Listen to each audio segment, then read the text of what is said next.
Hello and welcome, everyone. We want to thank you for attending our February Broker Concierge webinar here today.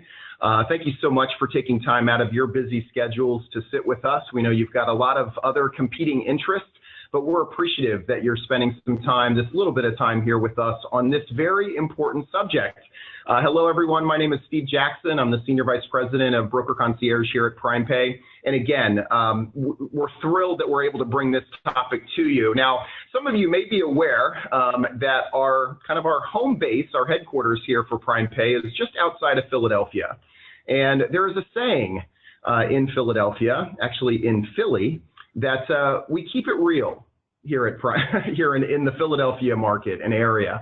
And so as we were thinking about this topic, and with a lot of the compliance situations that we have found brokers and our clients in, we felt it appropriate to really bring a topic here today that will keep it real. That ERISA, the requirement is real life.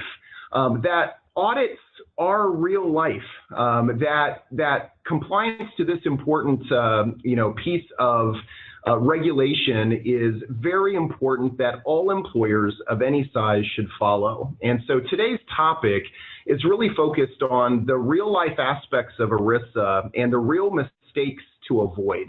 So we're excited about bringing this this agenda here to you today. Let me make sure my PowerPoint is working here. But today's agenda is pretty full, but we've got some great info here that we're going to kind of throw out to you here in a short amount of time. The first, we do want to cover a summary of enforcement actions. I think as a foundation to our discussion today, you should have a better handle on where enforcement resides here today as we talk about the Department of Labor, or EBSA, the Employee Benefit Security Administration, the main agency that handles the enforcement. We also want to talk about key mistakes.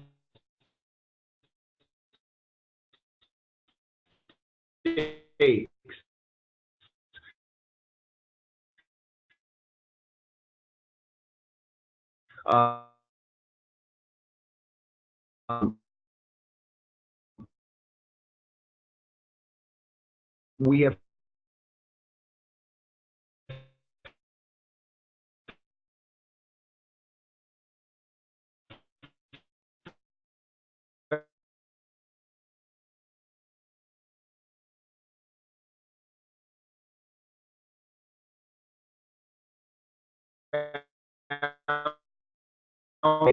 $500 remediation. And then these clients for a number of years. I don't know how to necessarily engage my clients in this area. And so we want to bring to you some ideas here, some questions that you could use in your daily conversations with clients that could either plant a seed or certainly help your clients move to the next level of compliance. And then lastly here, definitely time permitting, we want to take some questions from you. Now, if you all will look at your GoToMeeting menu bar, there is a question box. And at any time throughout this presentation, please feel free to go ahead and type in your question, again, at any time throughout the presentation today, and we will do our best, time permitting, to respond to those questions during the webinar. If not, we will definitely get back to you directly thereafter.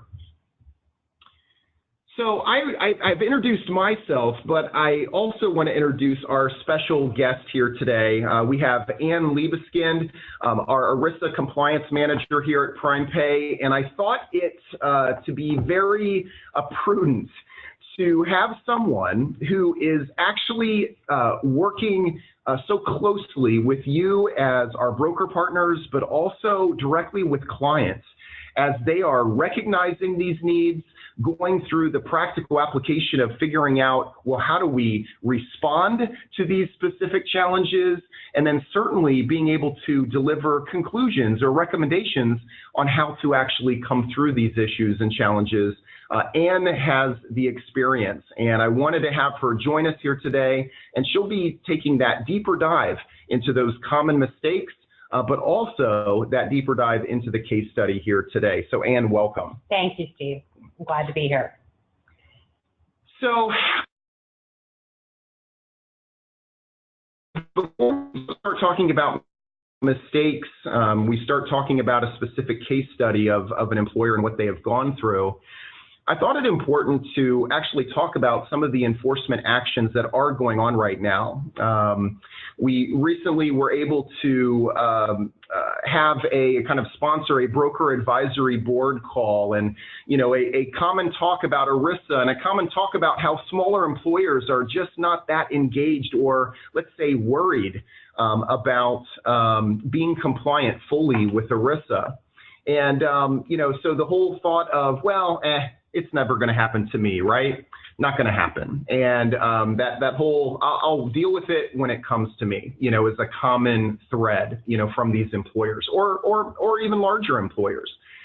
But I want to just share kind of the impact that we are seeing here today. And this is from the fiscal year 2018 report from EBSA and their specific enforcement actions. And I think it's prudent to go through that. They have, ERISA, certainly a lot of the enforcement actions that they occur in the pension benefit world, retirement plans, right? It's been a strong focus of enforcement activities over these many years. But a key piece under Title I that ERISA that employers need to comply with is also ERISA for health and welfare benefits. And it is important to note that they have oversight to over 2.2 million health plans in their latest report. And one of the other items here, as you think about what's being recovered, these are dollars that are being recovered, okay, from plans. And as you see here, from 2014 to fiscal year 2018, that's been about an 83% increase. Either we'll call it a success rate or call it what you will, but there's been a huge emphasis on recovering assets. One other thing to consider is just civil investigations. In fiscal year 2018 alone, there were over 1,329 civil investigations. And out of those investigations, 64%, or 860 of those, closed with monetary results. Very interesting, right? So if we're thinking, hey, this it's probably not going to happen to me, right? I mean, 1,000, 1,300 over however many million employers in the country, right? 2.2 million health plans. But then we have some other criterias. There is an opportunity. EBSA provides opportunities for employers to recognize that they may not have been following the full requirements of ERISA. And this delinquent filer voluntary compliance program really enables that employer to actually make amends, to show the Department of Labor and EBSA that, hey, we've performed our due diligence, we recognize that we have made some error along the way, but we are now prepared to make it right. Well, there were over 19,900 of these filings alone in fiscal year 2018. I didn't officially make a bullet of this, but in my further research, it's also very interesting to understand that there is an informal complaint resolution process that is available to individuals, to employees of the plans, to be able to reach out to EBSA directly, phone number, website, and make an informal complaint resolution. In fiscal year 2018, there were over 170,000 inquiries. And those inquiries alone recovered $443 million on behalf of those workers. So the impact, as you can see here, from a penalty exposure, from civil litigation that can even occur, a response by an employer of, we'll kind of see where my cards lie, I'll risk it. It really is not an option. And so we do want you to be kind of equipped here with the knowledge that you need as you begin to have these conversations with an employer that has 2 employees that offer a health and welfare benefit, to those certainly that have thousands of employees, that they are following each and every ERISA requirement as closely as possible, right? The goal is 100% compliance. And we believe, Ann and I believe, that you sit in a wonderful position to be able to have or start these conversations to ensure that your clients are compliant. So what that brings us to, I'm now going to turn this over to Ann because we definitely want to get into some of the common mistakes, because I think that it will also enable you to be thinking about where your employers may or may not be, complying with ERISA regulations. So Ann, I'm going to turn this over to you. Well, thank you very much, Steve, again, for inviting me to speak today. I'm glad to have the opportunity. So when looking at the universe of compliance mistakes that we see in both the disclosure and reporting requirements of ERISA under Title I, there are many. And these are real life examples that I've seen every day in our service here. But the number one mistake we see across the board, from small to very large employers, is the absence of a plan document and SPD for each individual component benefit, or a wrap plan document for all that encompasses all of the benefits. And this includes for FSAs and HRAs, which an employer has established as a self-administered practice, where they don't even have a document establishing that. We have actually encountered this. The second, this is a fundamental requirement of ERISA from its inception as a law. So the second most frequent is the failure to actually distribute that SPD to eligible participants. This includes qualified COBRA participants, beneficiaries, any retirees, retiree spouses, dependents eligible under the plan, or any dependents covered under a qualified medical child support order. They must also receive one. So it's very important to understand that definition of participant when distributing those SPDs. The next mistake is the plan documents and SPDs do not have all of the required notices and language required by ERISA, such as, and there's a very big list here, but just to name a few: WIPRA, PPACA, CHIPRA, USERA, COBRA, and FIMLA.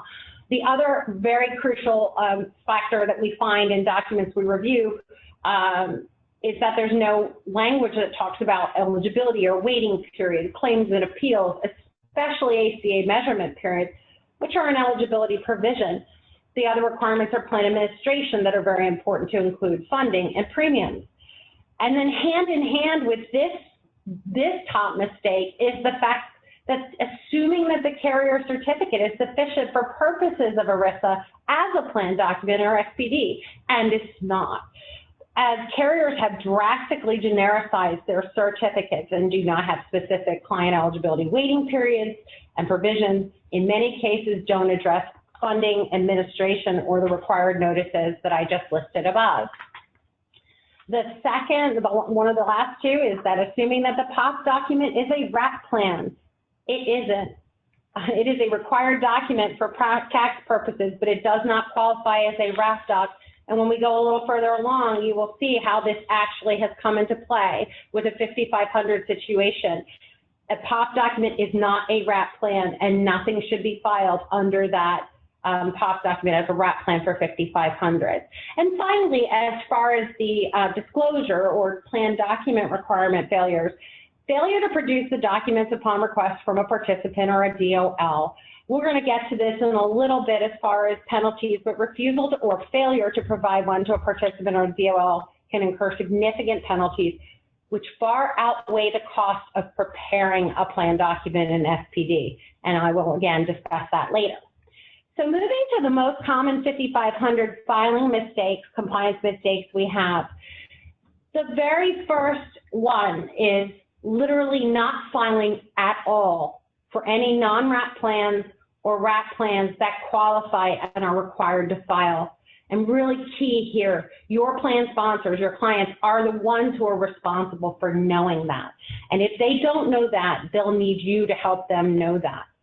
And so the next, that next failure for particularly these non-wrap plans, each plan is considered, each benefit is considered, contract is considered its own plan. So if you do not have a wrap plan and document in place, you must file 15500 for each benefit plan with employee enrollment over 100 or less than 100 enrolled employees, which fail to meet exceptions offered under something called the Technical Release 9201. That is for small plans which are considered unfunded. They pay everything out of general assets. There are no trusts. I saw a question earlier about level funded plans. That does not matter as long as they don't segregate their assets outside, and I can address that with questions later. But basically, there are exemptions for most and the majority of small plans. But if you fall outside that, you need to file. And so even wrap plans have that same, even companies that have wrap plans, if you're over 100, you still need to file a 5500. And again, that's enrolled employees. And then one particular item under non-wrap plans that we see a lot is that non-wrap plans, if there's no document establishing an alternate plan year, you should use the contract year. So if you start on 1/1, that's what should be on the 5500. If you start on 7/1, that's what should be on the 5500. Why? And I can give you a little, if there's nothing establishing it, then anyone can say, oh, I haven't filed it yet because it's not due yet. So finally, the last few filing mistakes we see a great deal of is we see filing late without the safe harbor of the DFVCP program, and you'll see why that's so crucial later on from a financial standpoint. People file DFVCP or they don't file, they just file it late without a 5558, and they end up incurring non-cap penalties. Failing to complete the forms correctly, they are not the same as 401k 5500. They can be just as complex, and I see very often people trying to do their best and they come in and they're not filed correctly. There are very particular nuances with health and welfare plans that you really need to be aware of when you're doing this to do it right. And finally, I'm going to bring this up again that has the same effect as the plan doc mistakes, is assuming the POP document is a wrap plan and filing under one filing as a result. It's not. Hey, Ann, could I ask maybe one follow-up question here that actually came in from one of our attendees and maybe ties into your last bullet there? Yeah. And it's just, can a POP document be included in a wrap document? You know, that this way there's only maybe one document that's utilized, presented? Well, actually, no. It is basically a tax instrument, tax document. That's the reason why, you know, quite frankly, a DCAP dependent care account is actually not considered, it's a tax arrangement. It's not considered an ERISA plan, and one reason why we don't put it in our documents. An FSA we would put in our documents because it provides a health benefit. But a POP document is actually its own standalone document. It does not need to be incorporated into an ERISA document. It really should not be unless there's an FSA component. Yeah, thank you, Ann. That's a great question. It is something that comes up quite a bit. I mean, at the end of the day, we want to try to make it easy for an employer, you know, not to have all these different sets of documents, but in some cases, they do need to be separate based on their tax status. So those are the majority of the biggest, most frequent ones we see. And so, you know, in light of those, I'd like to share with you now a case study that of a remediation we did for a large client who came to us with many of the errors I've just described for you, and how we work to remediate these issues on their behalf. We have actually also had to remediate some small clients with issues where they didn't fall under that technical release 9201, and they ended up having to file even though they were a small plan under 100. So jumping right into it, a large manufacturing came to us, to our ERISA services program through the broker concierge program, a broker that we worked with, and they had many complex problems regarding their ERISA required Form 5500 filings. They had a complicated business structure with multiple divisions, brokers, carriers, and classes of employees. They had their Form 5500 for their 401k plan was filed correctly each year, but the health and welfare Forms 5500 were not filed correctly. And in this part of this discussion, multiple concerns were identified that we just had great potential for Department of Labor audit. We just had significant concerns. There are certain things that will definitely get a red flag going. And so if an audit were to happen, the DOL only typically looks back 3 years, but it's important to note there is no statute that actually limits how far they can look back. So if an auditor comes in and it's for 401k, they will and can and have the authority to request all benefit plan documents that are available. So even if you had just a problem with 401k, they will look at health and welfare benefits. And if they see significant problems, they have the discretion to request further back than those first 3 years. So after this initial introduction and discussing these areas, the broker and the client requested that we review as far back as 2009. This, was significantly challenging. As primary, we had to reconstruct data and obtain required documents like Schedule A, spanning back almost a decade. So what did we discover as we went through that process? There were some very specific deadlines about filings that would be timely and filings, that were late. And so after our review, we discovered the following errors. They had no wrap documents, but many benefits. The presumption that they also presumed that when they filed that the Section 125 document served as the wrap document. And then they bundled all the benefits, or not all, and we'll get to that in a moment. They bundled benefits together on one 5500 without a wrap document in place. This is not permitted. And what will happen is the DOL will deem this incorrectly filed and therefore not filed at all, and therefore everything on that 5500 will be delinquent. They had filed some late without filing the 5558, but checked the box, but never filed it, which is an automatic extension. For those of you who don't know, a 5558 is an automatic extension 2.5 months past the end of the filing date. It does not need to be signed. Fill it out, sign it, send it, don't sign it, send it to the IRS, and you're good. But without a wrap, bundled plans on the 5500 are deemed not filed at all, so they are subject to significant penalties. Plan years and contract years, as I mentioned above, in the absence of a wrap, the individual's plan contract year should be used unless certain tax situations allow for a different plan year on the 5500. Due to the complexity of this plan, the asynchronous nature of the plan year used on the 5500 and the contract year that was actually placed caused gaps in the filing. That's another audit key for DOL to see a gap in the filing or Schedule A that doesn't match the actual 5500. And again, in the absence of that wrap or the absence of a plan document for each benefit, it should be assumed the contract year constitutes the plan year. And then again, anyone could say that they were not late because they established an arbitrary plan year, which met the deadline when in fact they were late. But without proof of that, that's not going to hold up. There was improper completion of information related to self-insured plans. I see this very, very, very often. The use of Schedule C is dictated by particular situations, particularly whether it's paid out of general assets, if it's paid out of a separate account, if it's considered funded, then you use a Schedule C. But if it is simply paid out of general assets to a TPA, it is not required to use a Schedule C. There's very particular, as I said, things about health and welfare that you need to know. They failed to designate general assets on the actual 5500 itself, which is also not a good thing, particularly if you're not checking general assets, but attaching a Schedule C as they did. And then they use stop loss covered Schedule A. Well, someone would say, well, it's part of the plan. If the stop loss is not held in the name of the plan, it's not considered a plan asset. Therefore, it should not be used. And a lot of times we run into this all the time.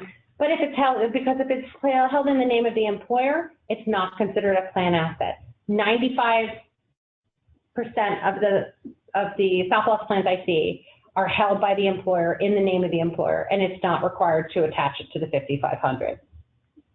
They included and excluded benefits. So some were included with no Schedule A attached, which is a violation. Some were excluded from the 5500, but the Schedule A for them was attached. They only included pre-tax benefits because they thought the Section 125 plan was the wrap plan. But we must include all ERISA plans with over 100 enrolled employees for large employers, and that is mandated whether they're post-tax, pre-tax, or otherwise. And finally, there were just general errors and omissions, mistakes that were made in completing the form. So what did we do? After looking at this, we prepared a formal report and a complete cost analysis, and we made the following recommendations to the client. We asked them to amend their original filings to reflect the medical plan only, correct the Schedule C inclusion and the self-insured errors, and amended it to the correct contract years. We suggested creating 10 new plans in the 500 series, which is dedicated to health and welfare plans to address other benefits using the DFVCP. We carefully evaluated all those contracts and plans. There were distinct lines of coverage, one for salary, one for hourly. They changed carriers one year and flips bundled different benefits on new contracts.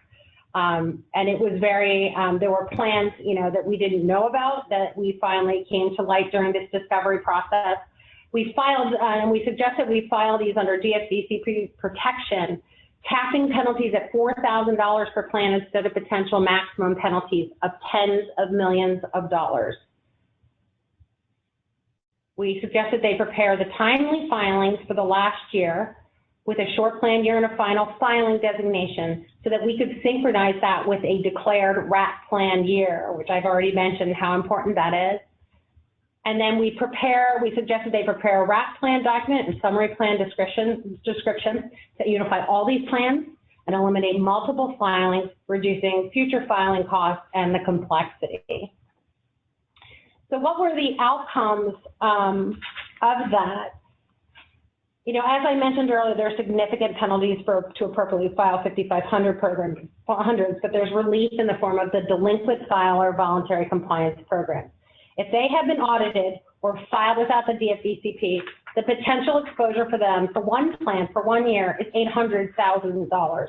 For one plan for 9 years was $7.2 million. They had 10 plans that were erroneous for 9 years.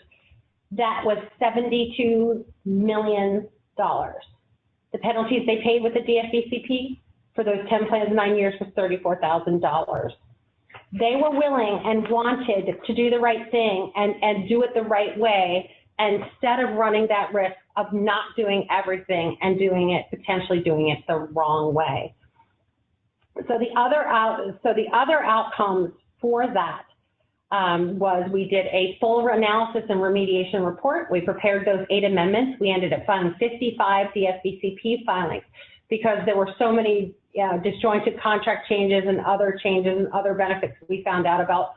The penalty exposure was drastically reduced, and we created a RAP plan document. So for the 2018 plan year, which this July 2019, for all of those plans, they will have one filing that's due with no penalties. So our result is the client is now fully in compliance. So it's very important to explain to clients the requirements for filing and make sure that they know about when they must file and also about the DFVC program in case they did not. And, I look at the DFVCP and people look at that 72 million and they scoff at me, and I've had someone say, I'm just going to roll the dice.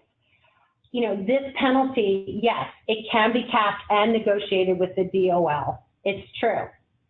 But if you don't come forward and you don't take advantage of this, that rolling the dice can lead to some dire consequences, especially if it's determined that the failure is willful and the DOL decides not to negotiate. So, DFVCP is like car accident insurance. If you don't want to pay it, but you have to pay it, but in the end, if you don't have it, it could be financially catastrophic. And that's what we want to keep our clients safe from at all times. Wow. Ann, I don't know. I've now seen this slide, right, a couple different times. So my mouth is actually firmly up, my chin anyway is off the floor. But for many of you, you may be looking at some of those results, and I'll just go back to that screen here again. $72 million. That can be so financially crippling, here to your clients.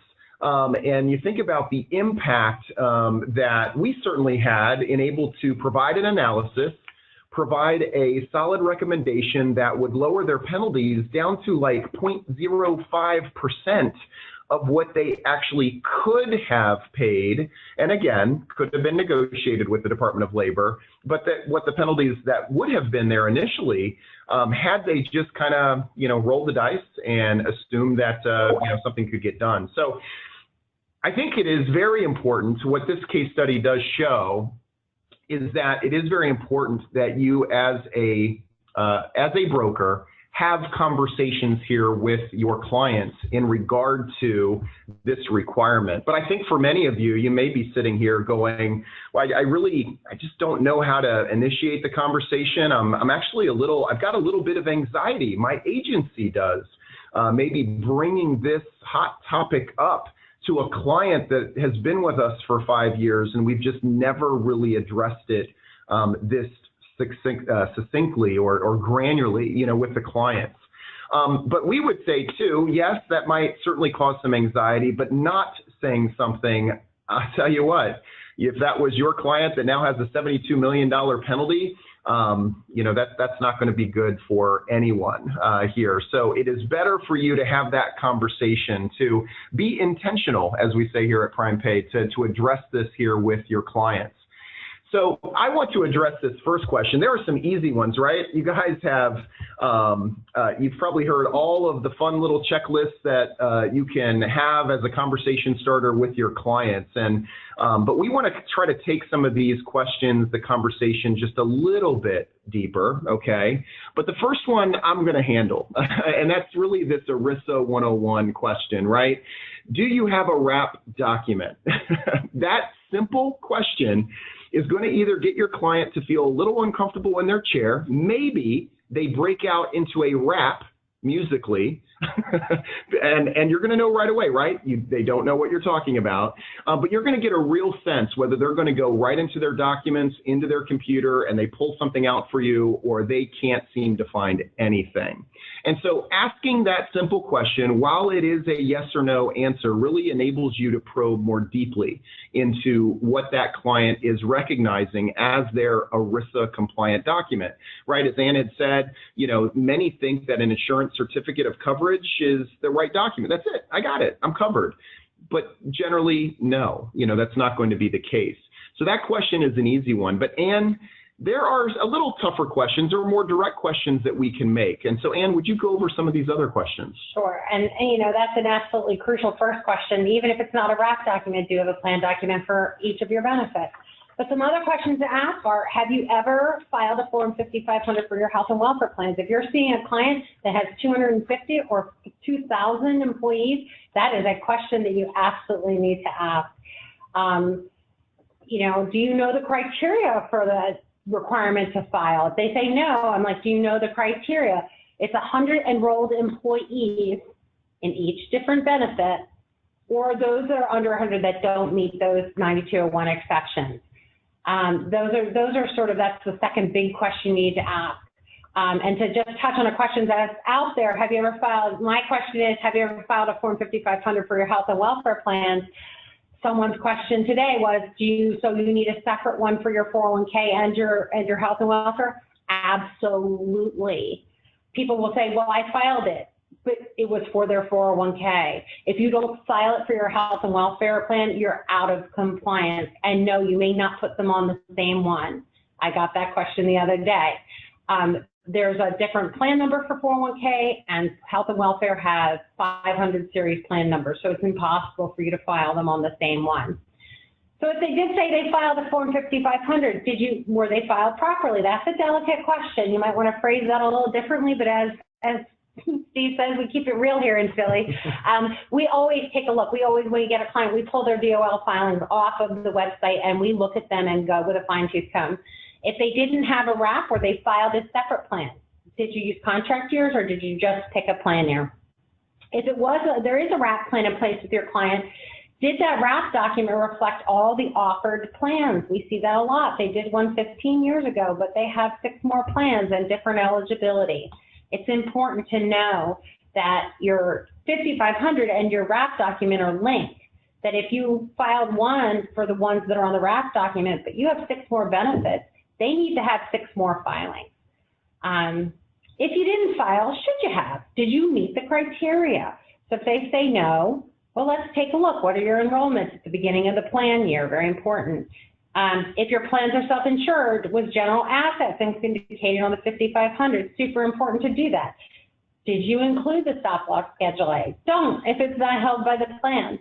Did you include Schedule C? Don't if it's paid fully out of general assets. Were they filed on time? And if they weren't, were extensions filed, or DSCCP utilized? These questions will uncover all of the answers about the compliance needs of this client. I won't say all, but the majority, particularly when we talk about filing 5500. And you might get through those questions and may not know exactly where to take it next, right? They've answered maybe wrongly, or that they may not have complied in the right way to pay. Through Broker Concierge and the ERISA team, we can certainly help address a lot of these specific issues, which is fantastic. So we're going to take some of your questions. But before we get to Ann and those questions, I do want to provide an update. So the Department of Labor has just most recently, here in end of January, had listed new penalties for 20, covered these 4 items just so that you're firmly aware. Now, clearly through the 5500 case study that we just went through, there was some failure, right, to file an annual report or not filing it correctly. And you notice that there was a pretty hefty sum there, right? That $72 million. Well, that was primarily made up of the failure to file the annual report, and that fee will actually go up to $2,194. That is per day, per plan. And I don't believe it has any type of contingency on the size of you, the employer. If you're required to file, you're going to have that penalty, whether you're a group of 100 or you're a group of 7,000. You're going to have those types of specific penalties. The next is failure to provide documentation. So I want you to think about it when a participant or employee, they would like to request documentation, maybe a summary plan description, what have you, but they make a request. And that request is $6 here in 2019 per day for each failure to provide requested documentation. And that's part of the Department of Labor's per day for just a participant request, that had come in. There is a maximum. It cannot exceed $1,566 per request. But think about it. How many requests were made from those employees within that employer's plan? And that number there, though smaller, can actually add up as well. The next is failure to provide a CHIP notice. And I'm not going to describe what CHIP is or that specific notice, but understand that in a lot of times, the notice itself isn't necessarily included per se in an ERISA document. You want to ensure that your employers are providing that notice. It is something that it is very important because the penalties are there, and that penalty amount will increase to $117 per day per employee for each failure by the employer to inform employees of the CHIP coverage opportunities. And then lastly is the SBC notice. Failure to provide that notice, that penalty amount goes to $1,156. That is per employee. So clearly, right, the insurance carriers are creating the SBCs. They are generally providing them timely to the employer for distribution. But you do need to ensure that those employers are indeed distributing that notice timely based on their start of that plan, because that number there is pretty big. That's $1,156 per employee for that failure. So before we wrap things up, we've got a lot of good questions, I think. Yeah. So Ann, do you want to tackle some of those? Yeah, I'm going to try and tackle them as quickly as I possibly can, but I've got some fabulous questions. The first one is back to the wrap document. I want to start sort of at the beginning if I can. It says for groups of less than 100, they still need to have a wrap document. Absolutely. This applies for 2 to 10,000. I have clients of all those sizes. A wrap document or a plan document is an absolute necessity regardless of the size. So it is absolutely 100% required no matter what. And the same so generally speaking, people say, oh, ERISA only applies to over 100. I said, no, 2 to over how many ever, and it's except government and church plans. So basically, I did talk a little bit about level funded and 5,500. And we talked about inclusion of the POP doc. I got a great question. Someone said that their clients were audited and none have SPDs and they didn't get fined. Am I saying this only applies to companies with 100 or more? No, I'm not. What I'm saying is they were very fortunate in that their auditor chose not to assess the penalty and instead of a penalty allowed them to provide a corrective action, particularly for a small, it doesn't matter. It depends on who you get. But again, you roll the dice. If you have an auditor who does not care, you are going to get a penalty. And why would you want to go through that in the first place if you can just give them the document?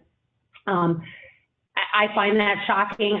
Mitch Geiger, who's our Vice President of Regulatory Compliance, was a former DOL auditor. And when we've had this question before, he's like, they got lucky. And he literally, those are the words out of his mouth.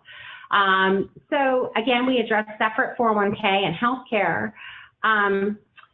And also, how many years can the DOL go back for an audit? I did address that they typically go back 3 years. They can go back further. It's all their discretion and the auditor's discretion. So if you get a very picky auditor, they may ask you for further back, especially if they feel that you have willfully not done these compliance measures. RAP plan templates on the web. I can't speak to other ones, but some of the ones I've seen have been deficient. I would not suggest an employer prepare their own. I think that's running a lot of risks. I think it's very important if you don't have the right notices or the right things that apply to your plan. For example, self-insured plans must have HIPAA and claims and appeals procedures. And if you have disability plans, there's specific disability claims matters that need to be outlined in there.